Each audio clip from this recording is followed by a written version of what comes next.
L'une des façons d'identifier plus facilement les tendances et la saisonnalité est de présenter les données sous forme de graphiques plutôt que de tableaux.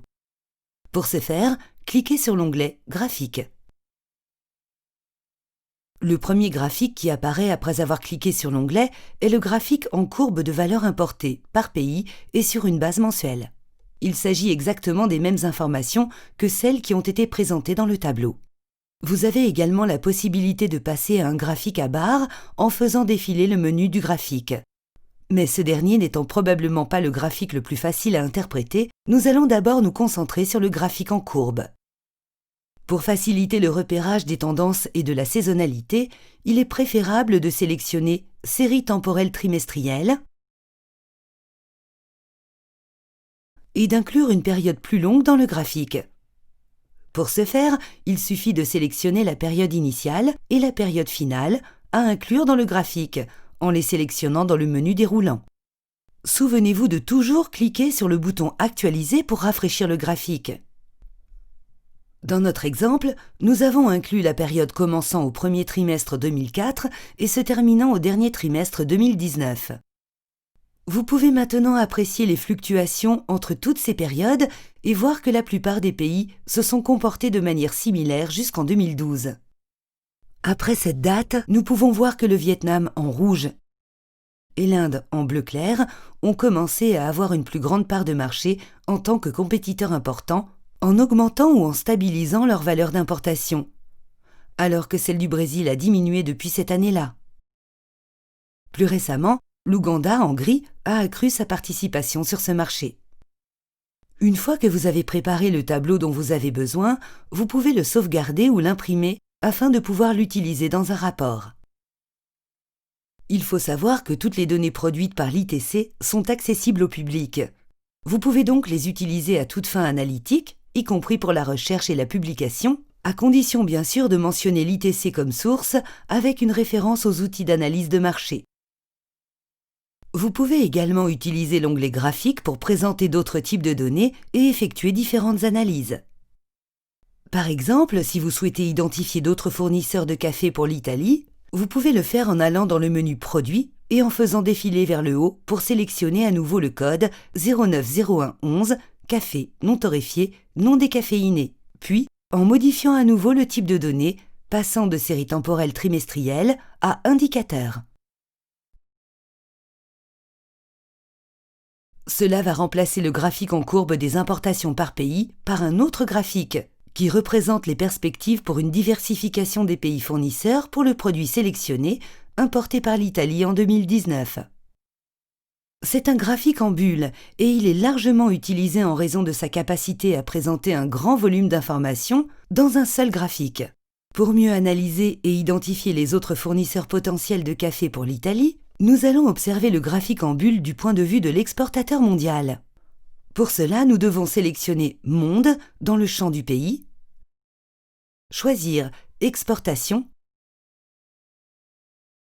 et sélectionner la deuxième option dans le menu déroulant « Graphique bulle sur la concentration versus distance ». Ce nouveau graphique est intitulé « Concentration des pays exportateurs et distance moyenne avec leur pays de destination pour le produit sélectionné en 2019 ». Plus précisément, ce graphique présente 4 variables.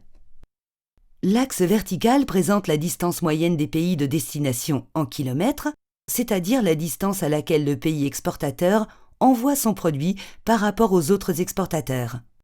Par exemple, nous pouvons voir que le Brésil exporte son café vers des partenaires situés dans des régions éloignées, alors que la Belgique semble exporter principalement vers des pays européens. En d'autres termes, plus la bulle d'un pays est située en haut du graphique, plus ses produits sont exportés loin dans le monde. L'axe horizontal présente la concentration des pays exportateurs. Ainsi, plus la bulle est située à droite, plus le marché est concentré. En prenant à nouveau l'exemple de la Belgique, nous constatons que c'est un marché exportateur concentré, probablement parce qu'il n'exporte que vers un petit nombre de pays dans sa région. La taille de la bulle est proportionnelle à la valeur exportée par le pays pour le produit sélectionné. Ainsi, la plus grande bulle, ici le Brésil, représente le plus grand exportateur du produit sélectionné vers le monde. Enfin, la couleur de la bulle indique si un pays donné a une balance commerciale positive ou négative pour le produit sélectionné. Le jaune indique une balance commerciale négative. Il est donc importateur net du produit. Par exemple, la Belgique, les États-Unis, la Chine et l'Allemagne sont les seuls 4 pays parmi les 20 premiers exportateurs mondiaux qui importent effectivement plus que ce qu'ils n'exportent. La couleur bleue signifie que le pays a une balance commerciale positive, c'est-à-dire qu'il est un exportateur net du produit. La grande majorité des exportateurs de ce produit ont une balance commerciale positive, comme le montrent les bulles bleues. Notez que vous pouvez placer votre souris sur n'importe quelle bulle et qu'elle vous indiquera les données pour le pays correspondant.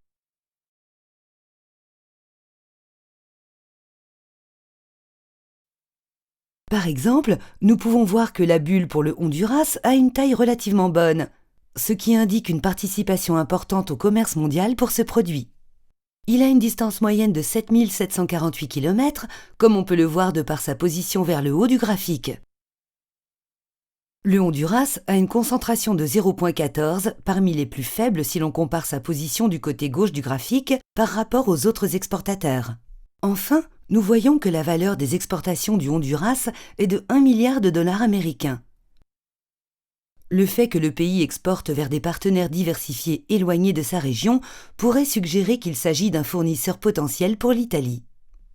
Ce type d'analyse peut être appliqué à d'autres combinaisons de variables. Vous pouvez aller dans le menu sous l'onglet Graphique et choisir un autre graphique pour des analyses plus approfondies. Un autre mécanisme facilitant l'analyse de données sous forme graphique consiste à présenter les données sur une carte, d'où le nom TradeMap. Si vous cliquez cette fois sur l'onglet Carte, l'outil va générer une carte où les pays sont colorés en fonction de leur part dans les exportations mondiales de café non torréfié, non décaféiné. En regardant la carte, nous remarquons que le Brésil, le Vietnam et la Colombie, tous colorés en rouge, sont les premiers exportateurs de café dans le monde, chaque pays exportant plus de 2,2 milliards de dollars américains en valeur, comme la légende le suggère. Pour mieux analyser les caractéristiques de la carte, sélectionnons à nouveau l'Italie comme pays importateur. Pour ce faire, il suffit de sélectionner à nouveau l'Italie dans le champ du pays et de choisir Importation. La nouvelle carte présente les pays colorés selon la part que chacun d'eux détient dans les importations italiennes de café, non torréfié, non décaféiné. Nous retrouvons ce que nous avons déjà vu auparavant. L'offre sur le marché italien n'est pas concentrée. Nous pouvons déduire cela car il n'y a pas de pays en rouge, donc pas de pays avec une part de marché supérieure à 50%. Le Brésil est le seul pays en jaune, avec une part de marché comprise entre 20 et 50%. Ensuite, nous avons le Vietnam et l'Inde, colorés en vert, avec une part de marché entre 10 et 20%. Puis vient l'Ouganda, le seul pays en vert fluo, entre 5 et 10%. On peut ensuite apercevoir un grand nombre de pays en bleu, avec une part de marché entre 1 et 5%, dont la Colombie, l'Indonésie, le Pérou, l'Éthiopie, parmi beaucoup d'autres. Finalement, il y a d'autres pays en violet, avec une part de marché entre 0 et 1%. Vous pouvez également sélectionner tous les pays et non pas un partenaire en particulier pour obtenir une carte qui montre les pays représentant les plus grands importateurs de café non torréfié, non décaféiné dans le monde. Nous pouvons voir ici que les pays qui importent le produit sélectionné pour une valeur de 438 millions de dollars ou plus sont tous des pays développés.